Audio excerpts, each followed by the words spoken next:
Vladimir Putin may have promised to stop hitting Ukraine's energy infrastructure. But last night, hours after that commitment on the phone to President Trump, Russian drones struck 2 hospitals in northeastern Ukraine. Today, the Kremlin said it called off other attacks that would have violated the promise, even shooting down some of its own drones already in the air. Ukraine said this strike on a railway power system showed Russia's words didn't match its actions. Russia, in turn, calling this strike on one of its oil refineries a Ukrainian provocation.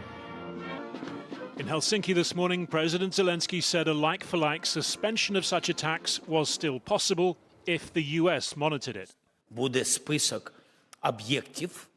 There will be a list of objects: civilian, energy, infrastructure objects. We will definitely prepare this list and give it to our partners.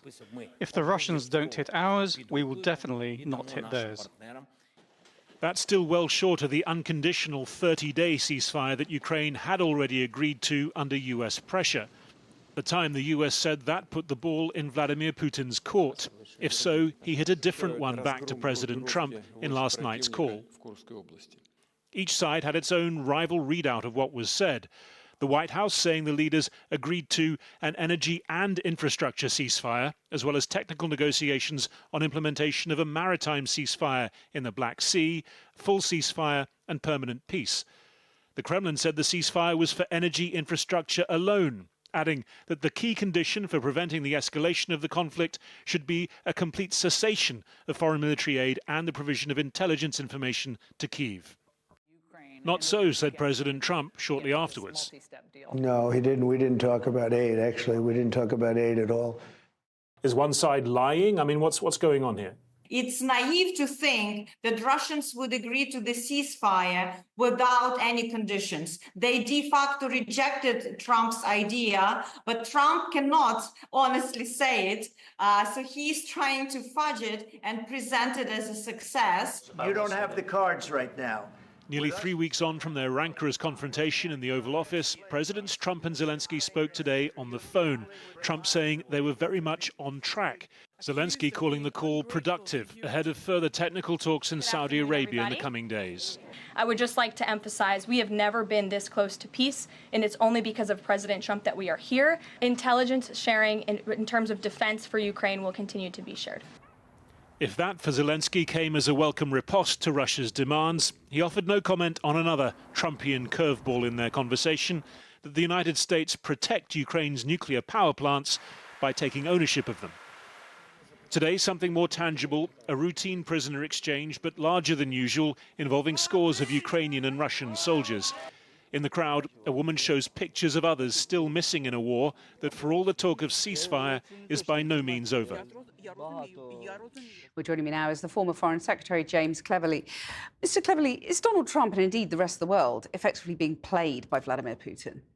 Well, the game plan by Vladimir Putin, once it was obvious he wasn't going to conquer Ukraine in days and weeks like he envisaged, was to drag it out, was to play long, was to hope that Ukraine and Ukraine's friends around the world, including the UK, Europeans, the US, would just have fatigue. And so it's unsurprising now that being confronted with quite an unambiguous plan by President Trump, Putin's reaction is to complicate it, is to try and drag it out, is to add conditions. This is entirely unsurprising. And I think the message that should be taken in the White House is they are not playing with an honest broker. Putin is playing games, and actually the US, the UK, European partners and others need to be decisive. So immediate sanctions on oil, for example, from the White House, would that help? Well, sanctions are part of the package, and I think we need to be ready to keep imposing sanctions. But also, from a UK's point of view, what we need to do is make it really clear, both to our friends and allies, the US, Ukraine, but also to Vladimir Putin, that we take our role seriously. That's why I've been calling for 3% at least on defence spending, and to do so quickly, because it sends a reassuring message to Ukraine, a reassuring message to the White House, and an unambiguous message to Putin. When you say quickly, how quickly do you mean? Well, if the Labour government had been serious about welfare reform, in the short term, that would have freed up some money that could have been applied to the defence budget almost immediately.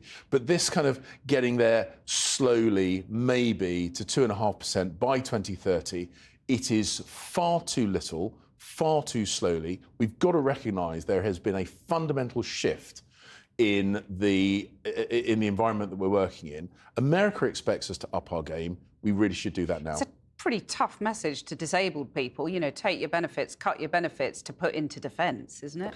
Well, firstly, we've got to recognise that the Labour Party, Liz Kendall, was absolutely right when she said the welfare budget had expanded in an unprecedented level post-COVID. She's right in the analysis. She was wrong in terms of the action the government has taken. The welfare bill has increased by nearly £20 billion a year over the last 5 years.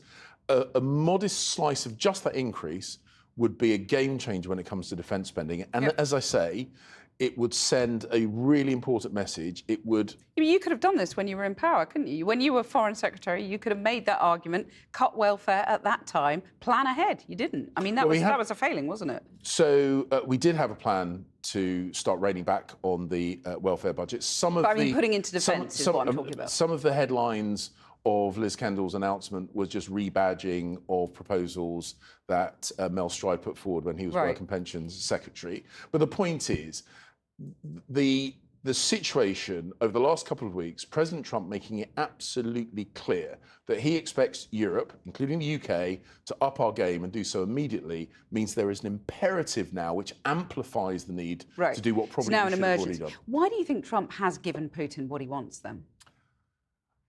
Well, I think President Trump genuinely wants to see an end to the conflict.